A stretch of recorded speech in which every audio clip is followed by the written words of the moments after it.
Sean bienvenidos todos los seres conscientes que nos acompañan. Hoy queremos tratar un tema sobre el que nos parece muy importante hacer una reflexión más profunda. Quédense con nosotros, esto es Más Consciente. Año tras año, las noticias informan de incendios forestales que arrasan millones de hectáreas, lluvias torrenciales que provocan terribles inundaciones, temperaturas que rebasan los 50 grados centígrados en el verano, fenómenos que reflejan un planeta necesitado de atención y una raza humana vulnerable. Debemos reflexionar y comenzar la acción en favor del tejido social y la naturaleza que lo sostiene. Recordemos que durante el primer año de la pandemia se percibió un breve restablecimiento de los sistemas naturales en el mundo, porque se detuvieron un poco las actividades humanas. Pero pronto se complicó la situación debido a una sobreabundancia de mascarillas, guantes y envases de geles desinfectantes, elementos esenciales para nuestra salud, pero muy nocivos para el medio ambiente si no somos responsables al desecharlos. Ahora sabemos que el costo ambiental de la pandemia fue catastrófico y que la solución reclama acciones ciudadanas, gubernamentales y empresariales inmediatas. Un reto enorme nos espera, pero de las acciones que hoy se emprendan dependerá la vida de las generaciones futuras. Seamos más conscientes. Hola, bienvenidos a una nueva emisión de Más Consciente, un programa donde buscamos construir conciencia a partir del diálogo. Yo soy Juan Fontalvo y me complace presentar a mi compañera La Conciencia. Hola Conciencia, ¿cómo estás hoy? Hola Juan, qué gusto saludarte. Hoy me siento abrumada por las consecuencias del cambio climático que se atienden cada vez más lento de lo que me gustaría. Aunque por otro lado también estoy muy contenta de estar contigo y con nuestros invitados. Qué bueno, Conciencia, que estás aquí con nosotros. Primero voy a presentarles a nuestra invitada, Waltrud Martínez Olvera. Ella es doctora en Sistemas y Ambientes Educativos y promotora del impulso de la Agenda 2030 en Veracruz. Bienvenida, doctora. ¿Qué tal? Mucho gusto. También nos acompaña Leonardo Daniel Rodríguez Hernández, doctor en Desarrollo Regional Sustentable, integrante de la Red Nacional de Investigadores de Servicios Ambientales y Cambio Climático. Es miembro del Sistema Nacional de Investigadores del CONACYT. Bienvenido, Leonardo. Muchas gracias, Conciencia. Buenas tardes. Qué bueno que están aquí con nosotros. Y bien, en esta ocasión vamos a orientar nuestro programa hacia un tema que es de gran utilidad, de mucha importancia y relevancia para estos tiempos que vivimos. Vamos a hablar de cambio climático. Especialmente nos vamos a centrar en lo que tiene que ver con las causas, sus consecuencias, su mitigación y lo que podemos hacer para revertir este gran fenómeno. Quisiera comenzar contigo, Leonardo. ¿Qué dicen las investigaciones recientes sobre este fenómeno, el cambio climático? ¿Cómo es su origen? Muchas gracias. Bueno, de entrada, hoy definitivamente se acepta de manera inequívoca que es el ser humano quien está finalmente generando estas condiciones de cambio climático, producto de las actividades diarias, actividades productivas, que derivan finalmente la emisión de una gran cantidad de gases de efecto invernadero, que son finalmente los que provocan este cambio climático a nivel global. Y bueno, a mí me gustaría mencionar que el informe Unidos en la Ciencia 2023 de la Organización Meteorológica Mundial dio a conocer que en términos climáticos la Agenda 2030 no ha podido avanzar mucho y que esto perjudica a sus otros objetivos para el desarrollo sostenible relacionados con mejorar el hambre, la pobreza, la salud, el acceso al agua, a la energía, entre otras cosas. Doctora Waltrud, ¿de qué manera el cambio climático perjudica la equidad socioeconómica y los objetivos de la Agenda 2030? Bueno, es una buena pregunta. Sí, es una relación interdependiente.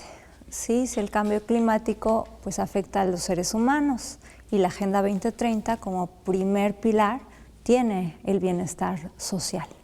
Entonces, ¿por qué afecta el bienestar social? Porque a su vez afecta nuestros recursos naturales y su obtención, por lo tanto nuestra salud.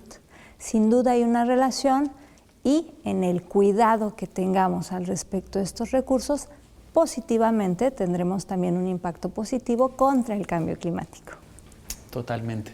Pues es un tema que tiene como muchas aristas, ¿verdad? Creo que esa es la parte más particular a comprender, que es un fenómeno complejo y que comprender su complejidad es esencial para poderlo abordar.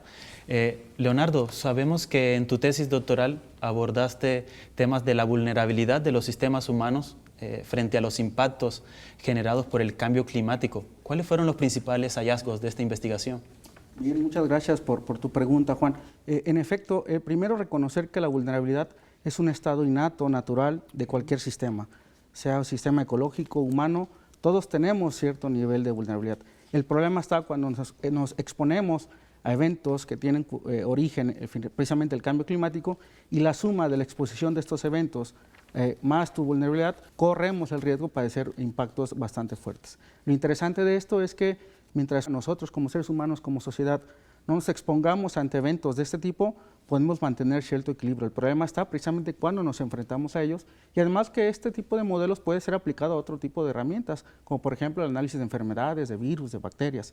Entonces son de las conclusiones a las que pudimos llegar, y que finalmente esto se ve mucho reflejado en las comunidades más vulnerables del país, y qué decir del estado de Veracruz. Totalmente de acuerdo. Y bueno, hablando de esto, Leonardo, existen métodos cuantitativos muy eficientes para poder valorar las pérdidas según el Programa de las Naciones Unidas para el Medio Ambiente, hablando de las pérdidas y daños económicos provocados por este cambio climático, pero no es igual para los daños no económicos, como la pérdida de patrimonio cultural, la biodiversidad, los conocimientos indígenas, el territorio, la salud, movilidad o incluso vidas humanas. Doctora Waltrud, ¿tiene sentido seguir evaluando en términos económicos los impactos del cambio climático? ¿Qué otras estrategias se podrían utilizar? Bueno, Conciencia, hace un rato mencionaste que no se ha avanzado mucho en contra del cambio climático, y yo te puedo decir que una de las razones es porque desde que nace la Agenda 2030, el problema es que muchos gobiernos alrededor del mundo no han cambiado el enfoque de desarrollo con el cual ejercen las políticas públicas. Claro. Por lo tanto, ese enfoque pues solo se basaba en el pilar económico, y para ese enfoque fue útil medir en cuanto a pérdida económica. Sin embargo, si ponemos en el centro el bienestar del ser humano, debemos más bien evaluar con respecto, y suena muy crítico, a las pérdidas de vida y de recursos naturales. Eso nos permitiría valorar de una manera más sentida pues el impacto que nuestras propias acciones están generando. Totalmente. Siguiendo en esta misma línea, bueno, yo no quiero ser desesperanzador, pero los datos muestran que no se está avanzando tanto en la Agenda 2030 como se quisiera. Y es muy probable que lleguemos al 2030 y no cumplamos con los objetivos que se tienen previstos. Mucho de eso yo creo que tiene que ver con los tomadores de decisiones. Doctora Waltrud, ¿cree usted que por qué razón es que no se priorizan incorporar los asuntos climáticos en las agendas gubernamentales? ¿Por qué no se priorizan y cómo deberíamos caminar hacia ello? Bien. Bueno, desde la academia, ¿no?, y todos los actores que intervinieron en la Agenda 2030, es una agenda muy bien planteada. Sin embargo, como acabo de mencionar, muchos gobiernos no han cambiado el enfoque. Alrededor del mundo venimos con un enfoque que solo se basaba en lo económico, conocido como neoliberal. Ahí está el detalle, ¿sí? Yo sí quiero mencionar que hay una diferencia en ese enfoque que todavía muchos países y estados utilizan hacia un enfoque de desarrollo humanista.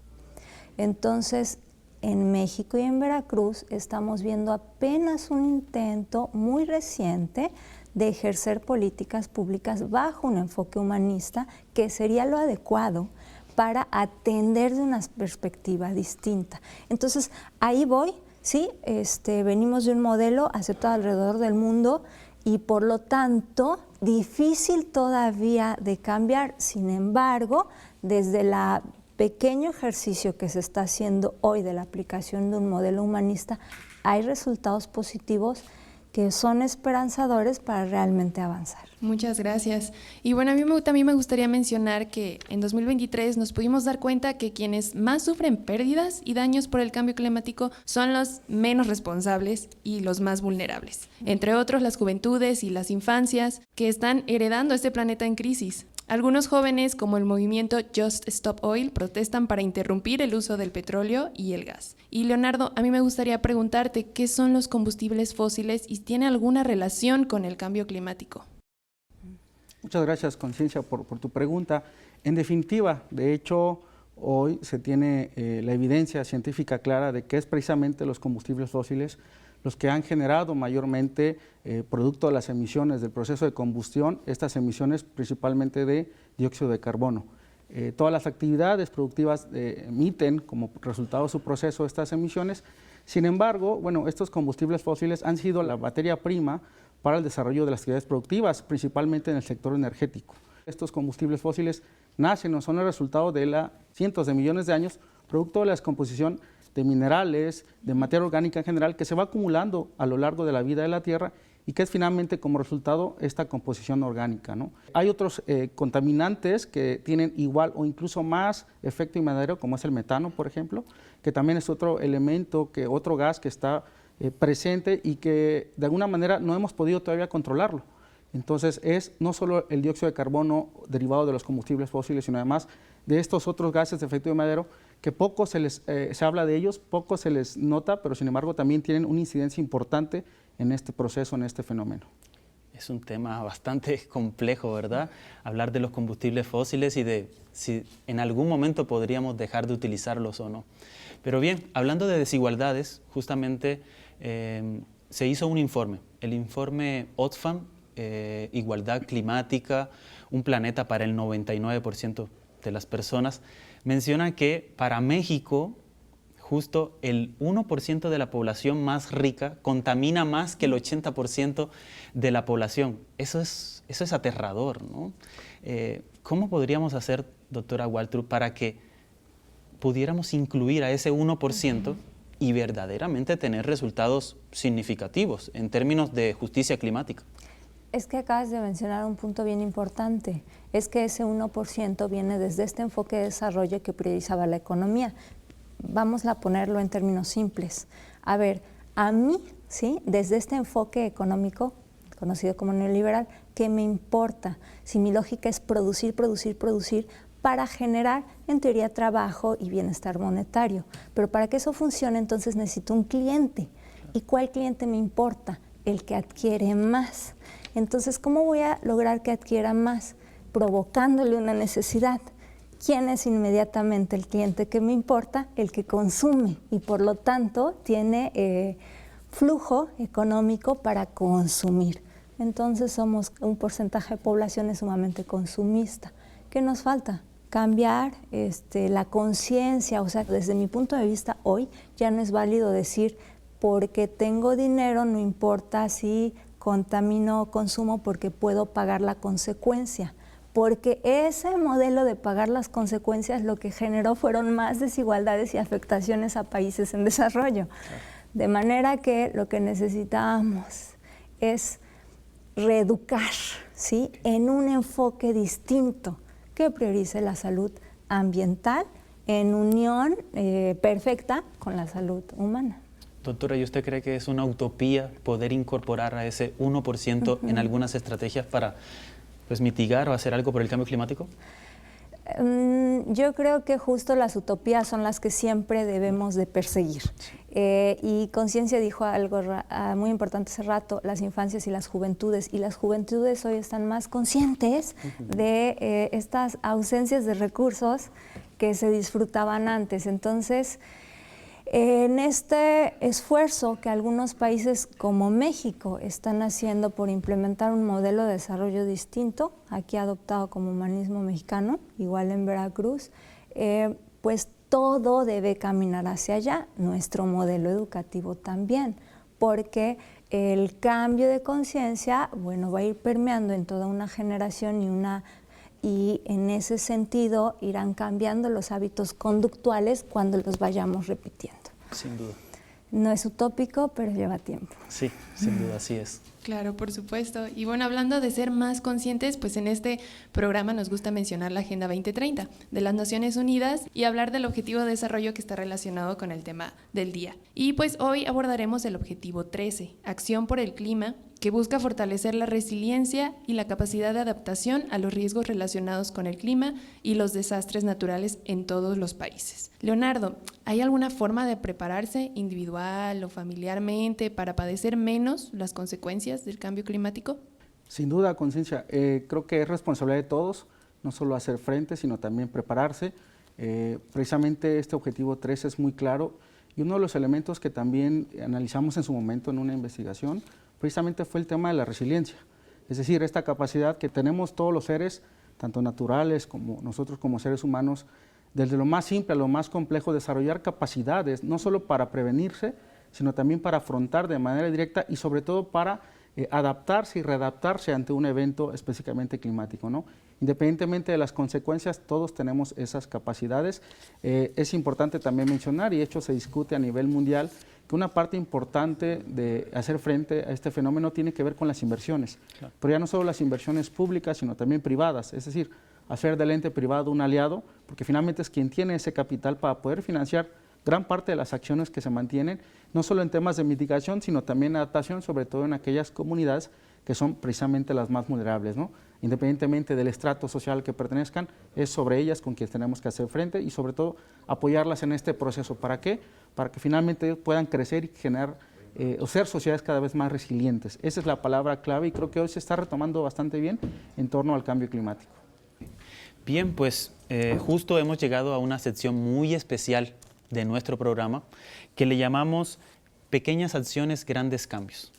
Es muy especial porque es una invitación cordial que ustedes, los expertos en el tema, hacen a nuestros oyentes para que puedan hacer desde sus espacios, desde su trinchera, desde su trabajo, desde la escuela, desde la casa, desde una comunidad urbana o rural, sin importar su condición, algo en favor de mitigar, de reducir o de afianzar algunas acciones relacionadas con el cambio climático.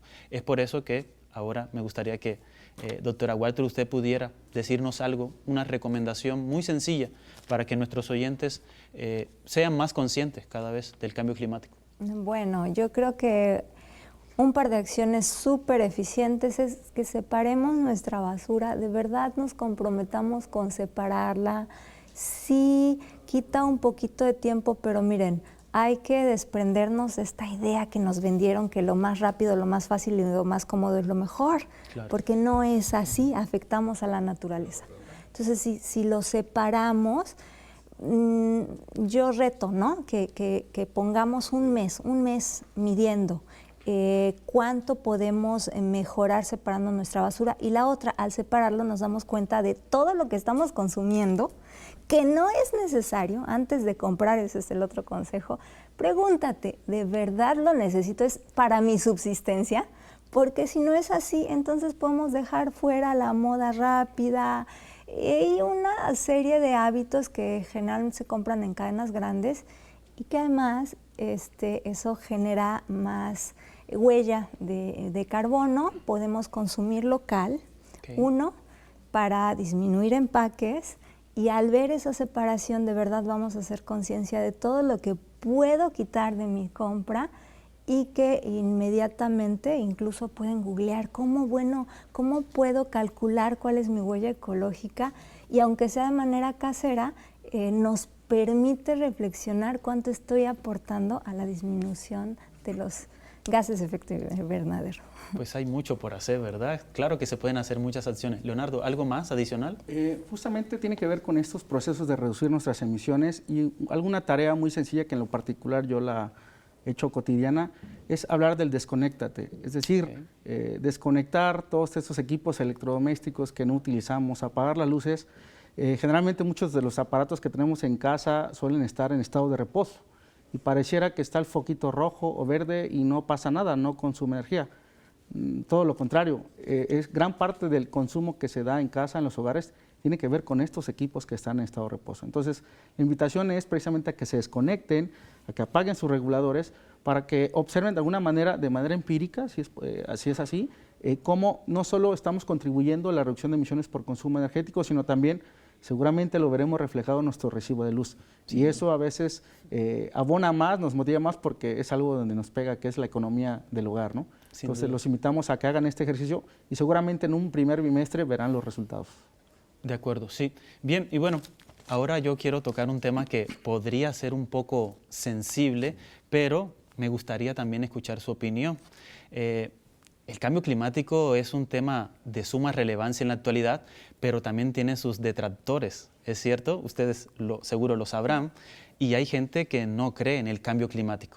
Creen que es como pues, una ventana de humo o una cuestión política que aparece ahí como para movilizar personas hacia ciertos intereses. Pero, doctora Waltrud, ¿qué podría decir usted a esas personas? ¿Qué evidencia hay al respecto para decir, no, el cambio climático sí existe y debemos caminar hacia su mitigación? Bueno, cuando hablo con estudiantes les digo muy sencillamente, ¿nos gusta ver los videos donde los osos polares se están quedando sin hogar? No, ¿verdad? A nadie nos gusta saber que directamente somos causantes de esas problemáticas. Entonces, bueno, esa es una evidencia muy sencilla. Ya ni siquiera te voy a mandar a leer grandes artículos de investigación. Pero, bueno, si hay evidencia, entonces también debemos de caer en la cuenta que, pues, la naturaleza es muy noble y se regenera, solo que le debemos dar tiempo. De acuerdo. Entonces, tenemos que desacelerar ese consumo rapaz que ese modelo de desarrollo equivocado nos vendió. Totalmente.